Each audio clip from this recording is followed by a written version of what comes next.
You're smoking some of the best dope God ever put breath in. Now, you want to know how we got $36 trillion in debt? Just listen to this. Let me tell you what it's like. A majority, and not everybody, a majority of this body, they're all for cutting spending porn. They're all for going to heaven, but they're not ready to make the trip. Yes, sir. You're getting rid of $5.5 million to lesbian, gay, bisexual, transgender, queer, and intersex advocacy in Uganda, aren't you? Yes, sir. I can't believe we're arguing about this. That's how we got to $36 trillion. Ladies and gentlemen, welcome back to America First, the channel that brings you the truth that the mainstream media won't dare touch. If you're new here, make sure you hit that like button right now and subscribe to stay updated on all the latest conservative content that puts America first. And hey, if you want to help support this channel and keep these videos coming, head over to our Patreon page at patreon.com/AmericaFirst, where you can support us for as low as $5 a month. Every contribution helps us continue to bring you the uncensored truth about what's really happening in Washington. Today, we're going to be reacting to an absolutely incredible moment from a congressional hearing where Senator John Kennedy from Louisiana completely destroys the establishment narrative about government spending. And let me tell you folks, this is exactly the kind of fiery, no-nonsense leadership we need more of in Washington. Senator Kennedy doesn't pull any punches here, and he exposes the absolute hypocrisy and dysfunction that has been plaguing our government for decades. Mr. Director, I want to apologize for the protesters, but I can assure you that under congressional rules and the laws in the District of Columbia, they will be promptly punished and put on double secret probation. You'll probably see them back again today. I think the president's demonstrated that he understands that what you allow is what will continue. We seem to have a problem with that concept. I listen to some of my colleagues accuse you of doing everything but abandoning your children to wolves. They accuse you of undermining the sanctity and integrity of the appropriations process. And I'm sitting here thinking, what sanctity? What integrity? What appropriations process? I'm proud to serve on this committee. I watched this committee last year. We passed 11 out of 12 minibuses. Sent them to, and we all choked down some stuff you wouldn't believe. And we sent them to Senator Schumer, my friend. He refused to bring the bills to the floor of the Senate. Now, that's when he was in the majority. You really think he's going to allow us to vote on a budget when the politics have changed and his politics? If you do, you're Willie Nelson high. You're smoking some of the best dope God ever put breath in. What appropriations process? All we've got left are CRs and rescission packages. And President Trump's not the first president to ever send a rescission package, is he? No, sir. A bunch of presidents have, haven't they? And did civilization melt? They did not. No, they didn't.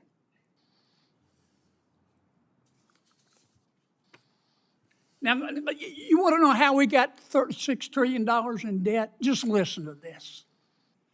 Let me tell you what it's like. A majority, and not everybody, a majority of this body, they're all for cutting spending porn. They're all for going to heaven, but they're not ready to make the trip. That's how we got to $36 trillion. This stuff about PEPFAR, oh my God, you're going to destroy the world. Now, there's a part of PEPFAR that deals with money for life-saving care, isn't it? Absolutely. And there's a part of PEPFAR that you look at it and you want to say, pass me the sick bucket, isn't there? Yes, sir. And you're getting rid of the sick bucket stuff. Yes, sir. You're getting rid of $5.5 million to lesbian, gay, bisexual, transgender, queer, and intersex advocacy in Uganda, aren't you? Yes, sir. I can't believe we're arguing about this. I can't believe we're arguing about this. PEPFAR, we're not denying life-saving care to anybody, are we? No. And $10 billion would remain for that funding.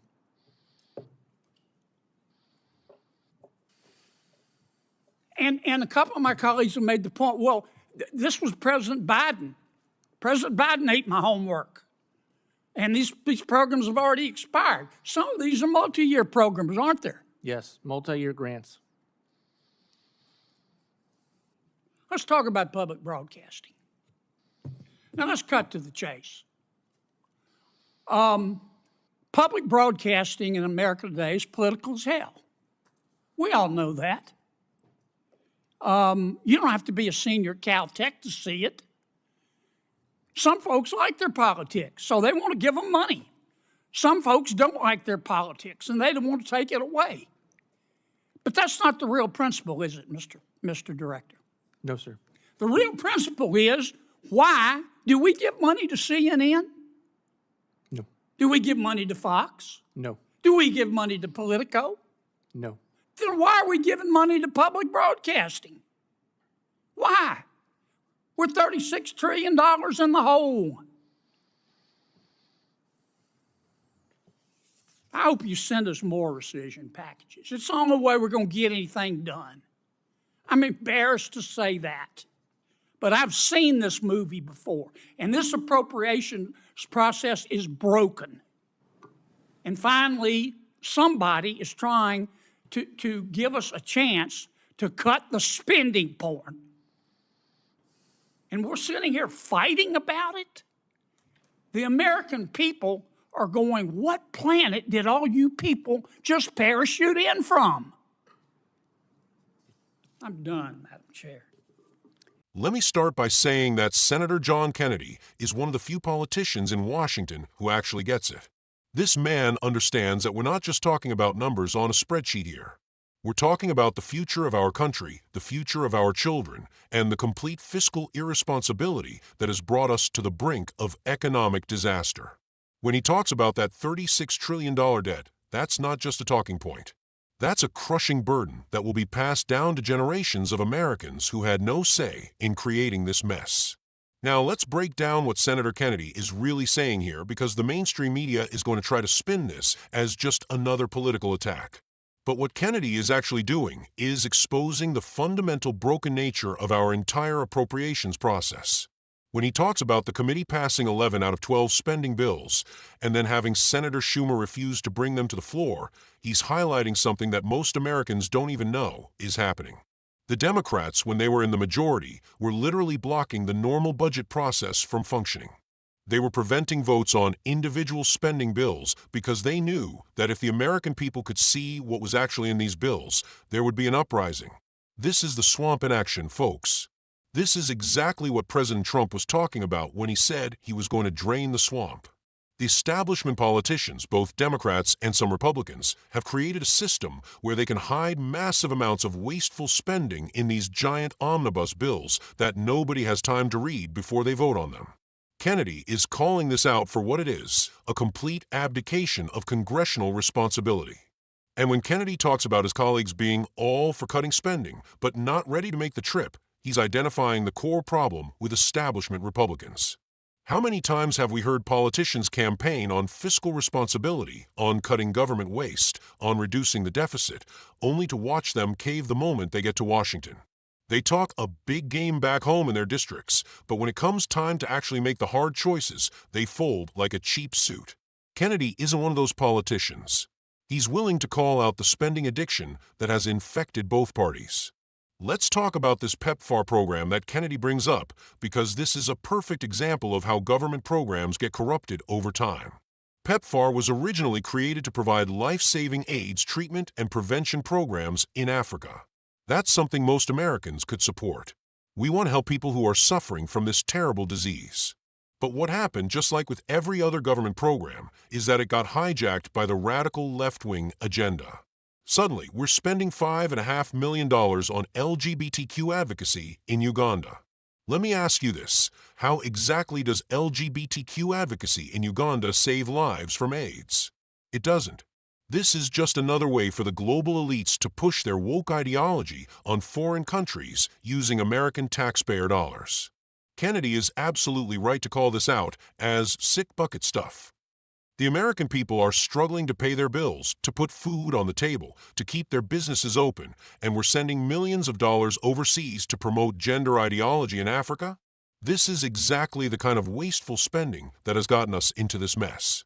And the fact that there are politicians who will defend this kind of spending shows you just how out of touch the establishment really is. Now let's address the elephant in the room, which is Kennedy's comments about public broadcasting. And folks, this is where Kennedy really hits the nail on the head. Why are we giving taxpayer money to PBS and NPR when we don't give taxpayer money to CNN, Fox News, or any other media outlet? The answer is simple. It's because public broadcasting has been captured by the liberal establishment, and it serves as a propaganda arm for the Democratic Party. Anyone who has watched PBS or listened to NPR in the last decade knows that these are not neutral, objective news sources. They are explicitly left-wing organizations that promote progressive ideology at every opportunity. Kennedy calls public broadcasting political as hell, and he's absolutely right. These organizations spend their time attacking conservative values, promoting climate change hysteria, pushing radical gender ideology on children, and serving as cheerleaders for every left wing, cause you can imagine. Why should conservative taxpayers be forced to subsidize programming that actively works against their values and beliefs? It makes no sense, and it's fundamentally unfair. The principle that Kennedy is articulating here is actually much broader than just public broadcasting. It's about the role of government in our society. Should the federal government be in the business of funding media organizations? Should it be promoting particular ideological viewpoints with taxpayer money? Should it be picking winners and losers in the marketplace of ideas? The answer to all of these questions is no. The government should be focused on its core constitutional responsibilities, defending the nation, securing the border, maintaining law and order, and protecting individual rights. It shouldn't be in the business of funding left-wing propaganda. What Kennedy is really exposing here is the complete breakdown of fiscal discipline in Washington. We have politicians who will fight tooth and nail to defend every penny of wasteful spending, but they won't lift a finger to secure our border or rebuild our military. They'll spend millions on gender studies programs in Pakistan, but they won't fund the wall that would actually protect American lives. They'll send billions to Ukraine, while our own cities are falling apart and our veterans are sleeping on streets. This is why President Trump's approach to government spending was so refreshing. Trump understood that every dollar the government spends is a dollar that was taken out of the pocket of a hardworking American taxpayer. He understood that we have a responsibility to be good stewards of the American people's money. That's why he sent rescission packages to Congress, trying to claw back wasteful spending that had already been appropriated. Kennedy is absolutely right that Trump wasn't the first president to do this, and he won't be the last. This is a legitimate tool that presidents have used for decades to try to control government spending. But notice how the establishment reacted when Trump tried to rescind wasteful spending. They acted like it was some kind of constitutional crisis. They claimed that he was overstepping his authority, that he was undermining Congress, that he was destroying democracy. This is the same establishment that had no problem when previous presidents used the exact same tools. The difference is that Trump was actually serious about cutting spending, while previous presidents were just going through the motions. Kennedy's frustration is palpable here, and it should be. He's been in Washington long enough to see how the game is played. He's watched as his colleagues make grand speeches about fiscal responsibility while voting for trillion-dollar spending bills. He's seen the appropriations process get more and more dysfunctional every year. He's watched as the debt has grown from billions to trillions while politicians in both parties pretend that there are no consequences for this kind of reckless spending. The truth is that the appropriations process is broken, just like Kennedy says. We've moved away from the regular order of considering individual spending bills and moved toward these massive omnibus packages that nobody reads and everybody hates. These bills are thousands of pages long, they're filled with special interest earmarks and wasteful programs, and they're often passed at the last minute under threat of a government shutdown. This is no way to run a government, and it's certainly no way to manage the world's largest economy. Kennedy's reference to spending porn is particularly apt here. That's exactly what these massive spending bills are. They're designed to give every special interest group and every politician something they want, regardless of whether it's good for the country or whether we can afford it. It's political masturbation at the expense of the American taxpayer. Politicians get to feel good about all the money they're spending, all the programs they're funding, all the constituencies they're pleasing, while the bill gets passed on to future generations. This is why we need more politicians like John Kennedy who are willing to stand up and tell the truth about what's happening in Washington. We need people who are willing to be the adult in the room and say that we can't keep spending money we don't have on programs we don't need. We need leaders who understand that every government program, no matter how well-intentioned, comes with a cost, and that cost is ultimately borne by the American people. The American people are indeed asking, what planet did all you people just parachute in from? They're watching their government spend trillions of dollars on foreign wars, climate change boondoggles, and social justice programs, while their own communities are falling apart. They're watching politicians get rich while working families struggle to make ends meet. They're watching the value of their dollar decline while the government prints more money to fund more wasteful spending. This is exactly why the America First movement is so important. We're not just talking about putting America first in our foreign policy, although that's certainly part of it. We're talking about putting American taxpayers first when it comes to government spending. We're talking about prioritizing the needs of American families over the pet projects of Washington bureaucrats. We're talking about getting back to the basic principle that government should serve the people, not the other way around.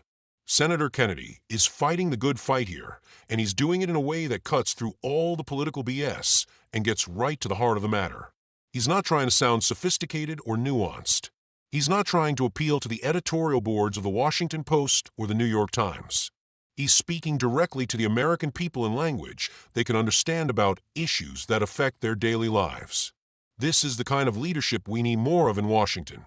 We need politicians who are willing to take on the special interests, who are willing to challenge the status quo, who are willing to ask the hard questions about why we're spending money we don't have on programs that don't work.